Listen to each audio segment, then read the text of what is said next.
ரஜினிகாந்த் லால் சலாம் படம் பார்க்க வந்த எங்களுக்கு உங்கனால என்ன பண்ண முடியுமோ நல்லா பண்ணி அனுப்பிட்டீங்கப்பா. இப்படி புலம்புற மாதிரிதான் லால் சலாம் படம் இருந்துச்சுங்க. இன்னைக்கு நம்ம வீடியோல இந்த படத்தை பத்தி தான் பார்க்க போறோம்.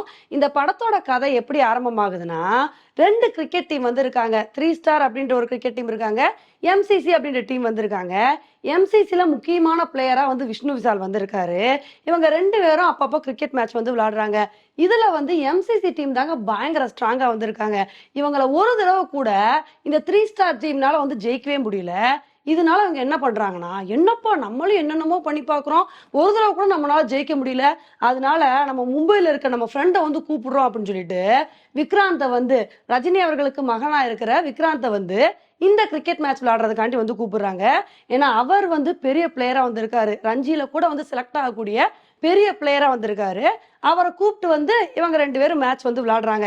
ஸோ அந்த மாதிரி மேட்ச் விளையாடும் போது என்ன ஆகுதுன்னா, பெரிய கைகலப்பாயிருது.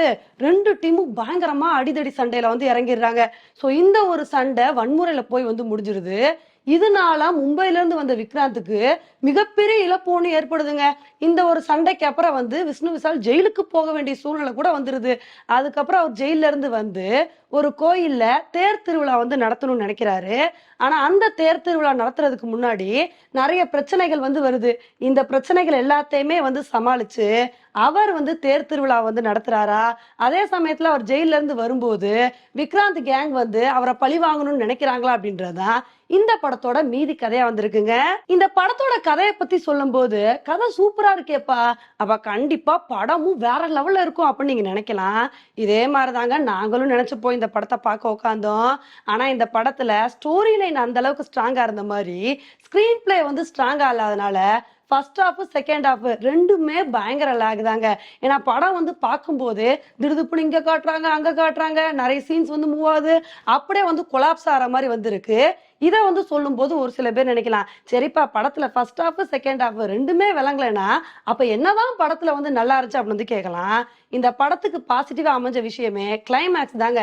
ஏன்னா கிளைமேக்ஸ்ல ஒரு சூப்பரான மெசேஜ் சொல்லி இந்த படத்தை முடிச்சிருக்காங்க. அதனால கிளைமேக்ஸ் தான் இந்த படத்துக்கு பெரிய பாசிட்டிவா பார்க்கப்படுது. அதே மாதிரி பாத்தீங்கன்னா ரஜினி அவர்கள் தாங்க இந்த படத்துக்கு இன்னொரு பாசிட்டிவா வந்திருக்காரு. ஏன்னு பாத்தீங்கன்னா இந்த படம் ரிலீஸ் ஆகிறதுக்கு முன்னாடி ரஜினி அவர்கள் கேமியோ ரோல் தான்ப்பா பண்ணிருக்காரு, சும்மா 2-3 சீனுக்கு தான் வருவாரு அப்படின்னு சொன்னாங்க. ஆனா இந்த படத்தை பார்க்கும்போதுதான் நமக்கு தெரியுது, கிட்டத்தட்ட 3/4 மணி நேரத்துக்கு மேல ரஜினி அவர்கள் இந்த படத்துல வராரு. சொல்லப்போனா இந்த படத்தை இந்த அளவுக்கு தூக்கி நிறுத்தினது ரஜினி அவர்கள் அப்படின்னு தாங்க சொல்லணும். இதை பார்க்கும்போதுதான் நமக்கு வருத்தமா இருக்கு. ஏன்னா இவ்வளவு நேரம் ரஜினி அவர்கள் நடிக்கிறாரு. அப்படி இருக்கும்போது அவரோட கேரக்டர் எந்த அளவுக்கு ஸ்ட்ராங்கா இருக்க வேணா, இன்னும் நிறைய மாசான எலமெண்ட்ஸ் ஆட் பண்ணி அவருக்கு இன்னும் கொஞ்சம் நல்ல ஸ்பேஸை கொடுத்து இந்த படத்தை சூப்பரா எடுத்திருக்கலாம்.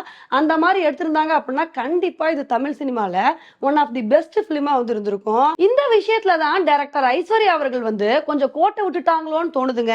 ஏன்னா அவங்களோட அப்பாவை மத்த டைரக்டர்ஸ் எல்லாம் அந்த அளவுக்கு அழகா காமிச்சு சூப்பரா படத்தை எடுக்கிறாங்க.